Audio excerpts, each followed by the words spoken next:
बघू शकता समोर आपल्याला ओझरचं असं गणपतीचं मंदिर बघायला भेटतं। हे नदी पात्र खोल आहे त्यामुळे ना इथं काळजी घ्या। बघू शकता इकडचं मार्केट आहे, हे बघू शकता इथे छोटेसे उद्यान बघायला भेटतं आपल्याला। भरपूर अशी सारी झाडं लावलेत उद्यानामध्ये। हे बघा इथं आहे ना स्वच्छतागृह इथं आपल्याला बघायला भेटतो, तिकडं स्नानगृह वगैरे भेटतो, परत इकडे भक्त निवास वगैरे आहे।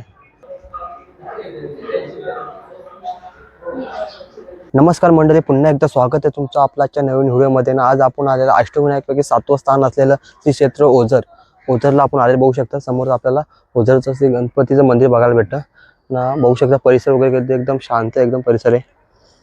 तर चला आपण आता दर्शन घेऊ। हे बघा इथं आहे ना स्वच्छतागृह इथं आपल्याला बघायला भेटतो, तिकडं स्नानगृह वगैरे भेटतो, परत इकडे भक्त निवास वगैरे आहे। सर्व म्हणजे परिसर एकदम पॉश परिसर इकडे आपल्याला बघायला भेटतो एकदम, म्हणजे माणूस हॉटेल्स वगैरे आहे, सर्व गोष्टी आहेत। आणि बघा श्री विघ्नहर श्री क्षेत्र ओझर मस्त एका परिसर आपल्याला बघायला भेटतो। हे बघा हे पात्र बघा, आहे नदीचं पात्र आहे, खूप मोठं असं पात्र बघायला भेटतं आपल्याला। बघा इथं दिलेलं आहे कुकडी जलाशय, हे नदी पात्र खोल आहे त्यामुळे ना इथं काळजी घ्या।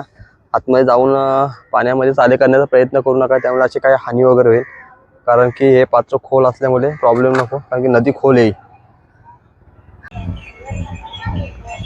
बघू शकता इकडचं मार्केट आहे आणि मार्केट पूर्ण भरलेलं आहे। बघू शकता किती दुकानं वगैरे लागले, स्टॉल वगैरे लागलेले आहेत। सुंदर असं मार्केट बघायला भेटतं आपल्याला। एंट्रीला स्टार्टिंगलाच आपल्याला चप्पल स्टँड दिसतोय, आपल्याला इथे चप्पल काढायला लागणार आहे। इथनं आपल्याला पुढे जायची चप्पल काढून, तर आपण चला आपले शूज काढून इथनं पुढे जाऊ। बघू शकता इथं एंट्री आता आपल्याला, इथनं आता आपण आतमध्ये जाऊ। आता आतमध्ये काम चालू असल्यामुळे आपल्या इकडनं जायला एंट्री दिलेली आहे ना। हे उद्यान आहे, हे बघू शकता इथे छोटेसे उद्यान बघायला भेटतं आपल्याला।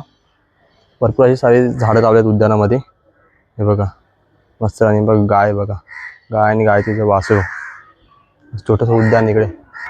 बघा मंडळी झाडं लावलेली आहेत ना, याचं महत्त्व काय बघा। श्री विघ्नहर गणपती देवस्थान, म्हणजे गणपती बाप्पाला लागणारी पूजेसाठी लागणारी आहेत ना 21 पानं लागतात। ती 21 पानं इथं आपल्याला भेटणार आहेत। 21 पाने इथे अवेलेबल आहेत, 21 पानांचे लावलेले आहेत इथे उद्यानातून। आता आपण आतमध्ये जाणार आहेत, जेवढं शूट करता येईल तेवढं शूट करण्याचा प्रयत्न करू। तिथे बोलतील स्टॉप, तिथे आपण स्टॉप करण्याचा प्रयत्न करू। बघू शकते इकडे काम चालू आहे।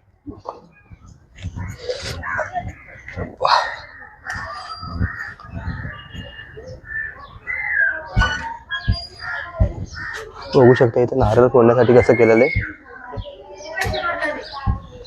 नारळ फोडलं जातं इथे, नारळ फोडण्याची मशीन आहे।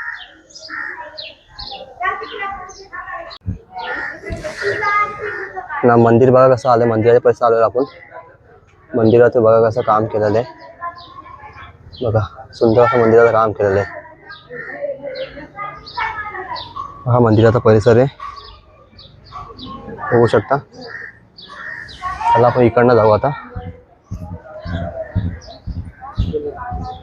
मंदिराच्या मागच्या साईडला आपण येत। आणि बघा असे सुंदर असं बघा भेटतं आपल्याला।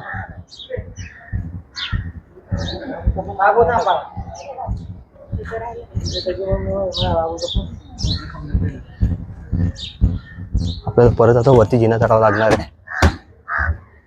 आणि परत मग तसं दर्शन घ्यायला खाली उतरावं लागणार आहे। वरती आल्यानंतर आपल्याला परत एकदा मंदिराचा परिसर दाखवतो मला मी। बघा वरनं या साईडून दिसतो आता, सुंदर असं मंदिर व्हायला भेटतं आपल्याला। बघा चला आता आपण इकडनं खाली जाऊ।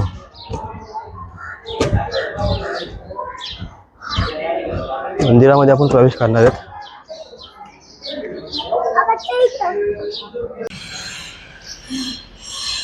बघू शकता मंडळी आता आपण दीपस्तंभाजवळ उभे आहेत, आणि त्याच्या बाजूलाच आहे ना एक मूर्ती कोरलेली दिसते दगडामध्ये। मूर्ती कोणती आहे काही तर लिहिलेलं वगैरे नाही, पण सुंदर अशी मूर्ती आहे। त्या बाजूला पण आपल्याला दीपस्तंभ बघायला भेटतो, आणि हे आहे मंदिर, मेन मंदिर आहे। आतमध्ये अलाउड नाही फोटो काढण्यासाठी। बघ स्टार्टिंगला ना आपलं कासव महाराजांचं दर्शन होतं आपल्याला इथे, इथून आपण मंदिरामध्ये जातो आतमध्ये। बघू शकता मंदिराच्या स्टार्टिंगला पण आपल्याला गणपती बाप्पा दर्शन होतं। जरा गर्दी खाली होईल तुम्हाला मी दाखवतो आतमध्ये गणपती बाप्पा बाहेरूनच, आतमध्ये अलाउड नाही।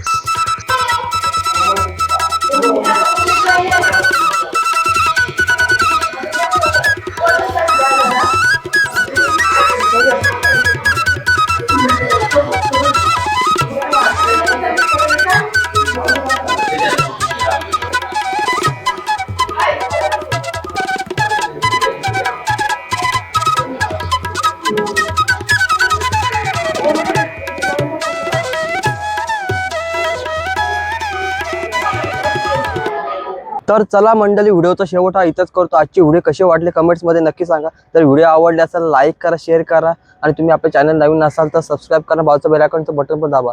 त्यामुळे तुम्हाला आपल्या अशा नवीन नवीन व्हिडिओ बघायला भेटेल. तर चला भेटू पुढच्या व्हिडिओमध्ये. Bye bye.